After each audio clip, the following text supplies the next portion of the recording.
August 2008, Shorthand Tamil Junior Grade. Get ready for the dictation. 10 seconds. 5 seconds. Start. அறிஞர் பெருமக்களே, வணக்கம். நம்முடைய தாய்நாடு சுதந்திரம் பெறுவதற்காக அகிம்சை முறையில் செய்யப்பட்ட தியாகங்களை நினைவு கூறுகின்ற சத்தியாகிரக போராட்டத்தின் நூற்றாண்டு விழாவினை தொடங்கி வைக்கும் அரிய வாய்ப்பினை பெறுவதற்காக நான் பெருமைப்படுகிறேன். வரலாற்று முக்கியத்துவம் வாய்ந்த இந்த சந்தர்ப்பத்தை ஏற்படுத்தி கொடுத்த உங்கள் அனைவருக்கும் நன்றி தெரிவித்துக் கொள்கிறேன்.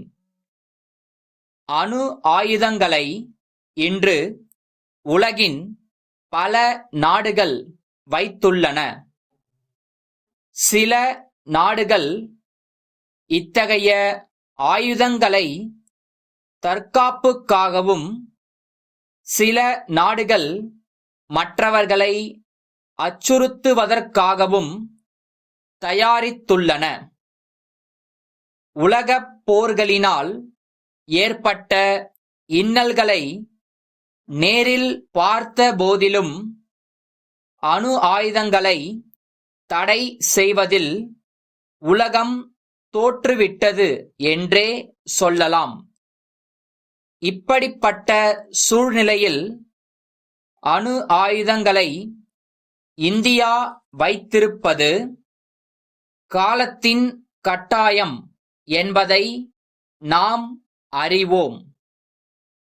அதே நேரத்தில் இவற்றின் தடையை உலகம் முழுவதும் செயல்படுத்த வேண்டும் என்பதிலும் இந்தியா உறுதியாக இருக்கிறது என்பதை தெரிவித்துக் கொள்கிறேன். ஜப்பானில் அணுகுண்டுகள் போடப்பட்ட காலத்தை விட இப்போதுள்ள ஆயுதங்கள் மிகவும் வலிமையானவை மட்டுமல்லாது மிக கொடுமை வாய்ந்தவையாகும். அப்போதைய உயிரிழப்புகளை எண்ணி மனம் கலங்காதவர்களே இல்லை. இருப்பினும் இத்தகைய ஆயுத உற்பத்தி நிறுத்தப்படவில்லை. இப்போது ஒரு நாட்டிலுள்ள இராணுவ பலத்தின் சக்தியாக இவை விளங்குகின்றன. மனித சமுதாயத்தை வேரோடு அழிக்கும் சக்திமிக்க அணு ஆயுதங்களை சில நாடுகள் வைத்துக் கொண்டிருக்கின்றன. அவற்றுடன் மேலும் சில ரசாயன மற்றும் உயிரியல் ஆயுதங்களையும் சேர்த்து வைத்துள்ளனர்.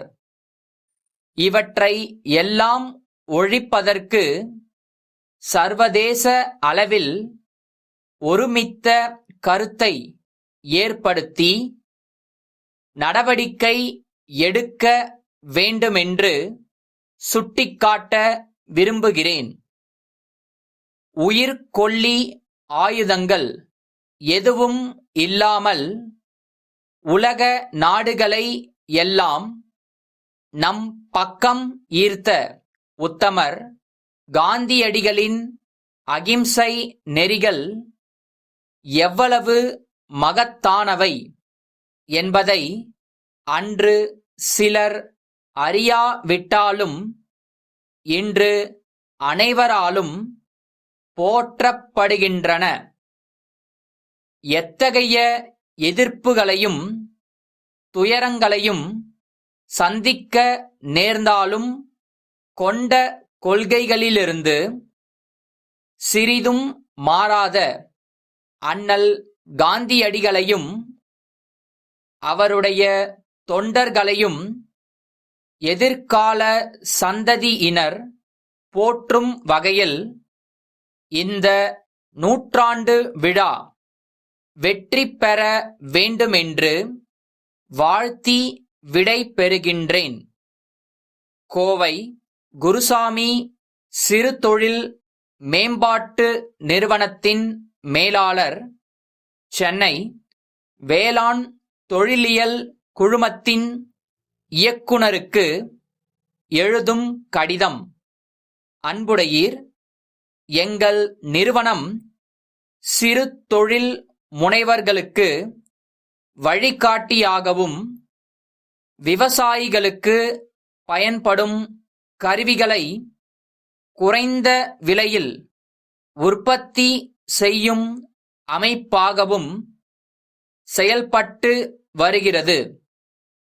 தற்போது நாங்கள் சூரிய சக்தியில் இயங்கும் மோட்டார் ஒன்றை அறிமுகப்படுத்தி இருக்கிறோம். மின்சார பற்றாக்குறையால் பாதிக்கப்படுகின்ற விவசாயிகளுக்கு இது ஒரு வரப்பிரசாதமாக அமையும். ஆழ்துளை கிணற்றிலிருந்து நீர் இறைக்க பெரிதும் உதவும். விலையும் குறைவு. மின்சாரத்தை பயன்படுத்தியும் இதனை இயங்கச் செய்யலாம். இதனுடைய நீடித்த உழைப்புக்கு உத்தரவாதம் அளிக்கிறோம். பல்வேறு ஆய்வுகள் மூலம் இதனை நிரூபித்துள்ளோம். வேளாண் பெருங்குடி மக்கள் இதை பயன்படுத்தி பெரும் பயனடைய தாங்கள் பரிந்துரை செய்யும்படி வேண்டுகிறோம். தங்கள் நம்பிக்கையுள்ள